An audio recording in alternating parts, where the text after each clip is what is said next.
For today's video, ipapakita ko sa inyo kung paano ko ba inaayusan ang sarili ko. Kasi ang mga bata ngayon mapanuri, abay hindi ka lang makitang naka-makeup. Anong nangyari, ma'am? Bakit ganyan ang itsura mo? So, ang unang ginagawa ko is naglalagay ako ng foundation. So, ang ginagamit ko palang foundation is Glutalite from Personal Collection, Bikini Men. So, una, naglalagay ako ng kilay. Ayan na nga, binabrush natin yan dyan kasi baka hindi pantay. So, ang ginagawa ko, binabrush ko siya sa dulo. Kasi ayoko nang masyadong dark. So, after ko sa kabila, dito naman sa kabila. So, yan. Brush, brush, brush. Brush, brush, brush. So, tingnan natin kung pantay ba yung mga kulay. Kasi baka mamaya dyan may makapal, may manipis. So, ayan. Pinapantay na natin siya dyan. Kasi baka mamaya merong makakita. Hindi pantay kilay mo, ma'am. Kaya, ayan. Chine-check natin yan kung pantay ba. Okay. So, nakita kong hindi pa siya gaanong pantay yung kapal. Kaya ni-refill ko yung magkabilaan. So, ayan. I-refill natin yan, guys. Refill. Refill. Ayan. After dito sa kabila, dito naman sa kabila. So, kailangan natin yung i-check kasi ang mga bata talagang aba naman.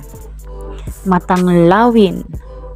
Okay. Kapag pantay na siya, ayan. Ang susunod kong gagawin, maglalagay ako ng blush on gamit ang aking lipstick. So, ayan, nagtitipid si ma'am. Kaya yan ang aking ginagamit na blush on. Okay, so maglagay tayo ng blush on para Americana look. Mistisa ba? Pero pag nainit-initan ka, namumula ba? Ayan. So, lagay tayo ng konting blush on / lipstick. Okay, pagkatapos sa kabila, dito naman sa kabila.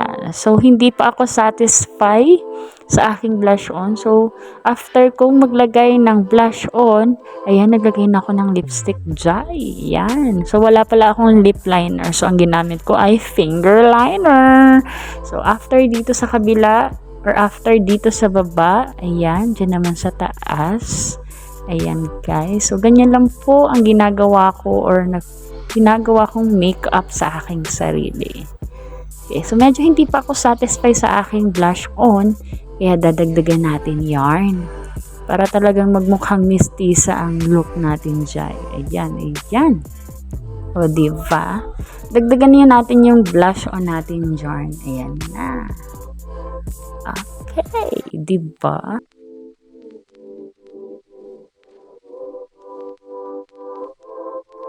O, diba? Sino ko dyan?